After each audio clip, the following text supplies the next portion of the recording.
محمود خان اسدزی ولې د دې قام نمایندګي کوي؟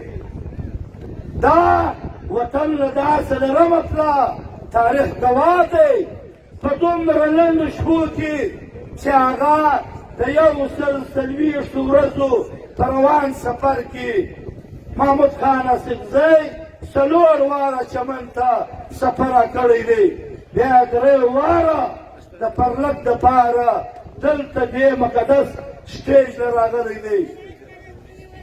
موږ نه وایو، موږ دا خبره نه کوو چې په صوبه کې د پښتون حکومت ولې نه دی، چې په صوبه کې ګورنر ولې نه دی. موږ د آزاد پښتونخوا، آزاد پښتونستان غواړو.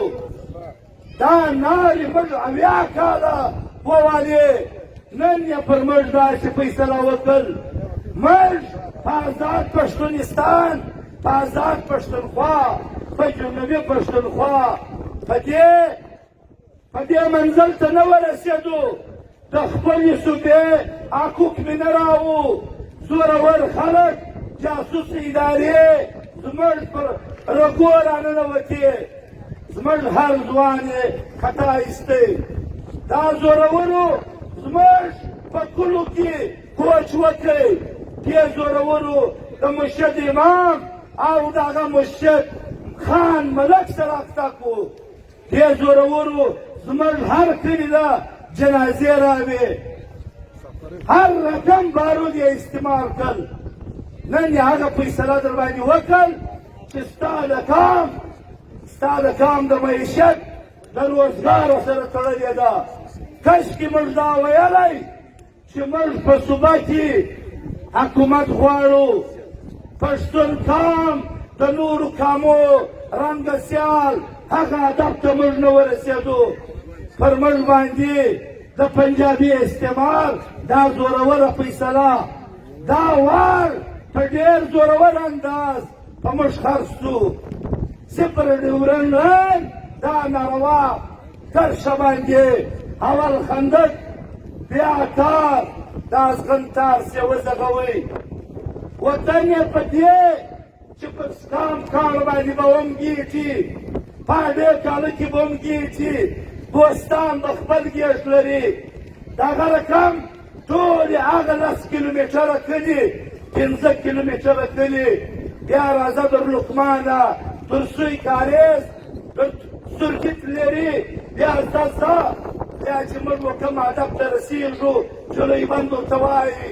د کاکړو باډر دی، بیا کراچي خان ورته وایي د کاکړو باډر دی.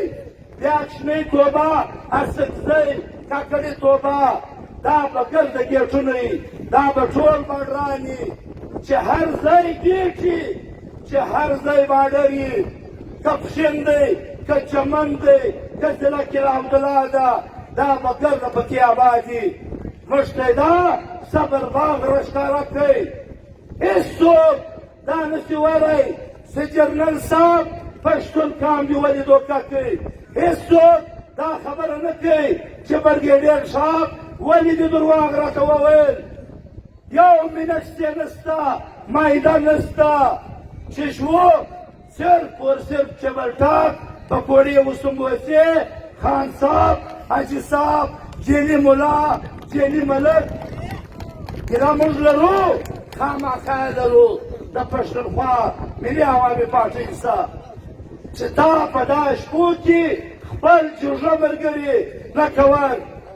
بیا دا فیصله ښکاره شول احتجاج نه وکړئ، قام دې جرګه نه کوي. پر هر چا خو قام نه راټولېږي. نن سپرلت آباد دی، د لغړي ورور په څنګ کې پښتونخوا ملي عوامي پارټۍ جمعیت علماء اسلام دا د دې پرلت غټ ښایست چې د لغړي ورور په دې ناپاکه فیصله کې پښتونخوا او جمعیت علماء اسلام دا ملګري دي. موږ زورور په دې یو، موږ زورور په دې یو، او د دې زورورتیا اسباب چې کوم دي دا زموږ ملي امامان قایدین دي. خلک به هله کم خبرې کوي. که دا پرلک نه وای کور په کور به ورونه بندېدلی، کور په کور به بلک میلینګ نادرا کولی، ټول رسالداران، ټول جاسوس ادارې دې به زموږ په ملک کې، دې به زموږ په دې خوار چمن ښارګوټی کله عبدالله توبه کې پکښې، پښین کې پکښې، پښتني سیمه کې پکښې دا به ګرد بارېدلی.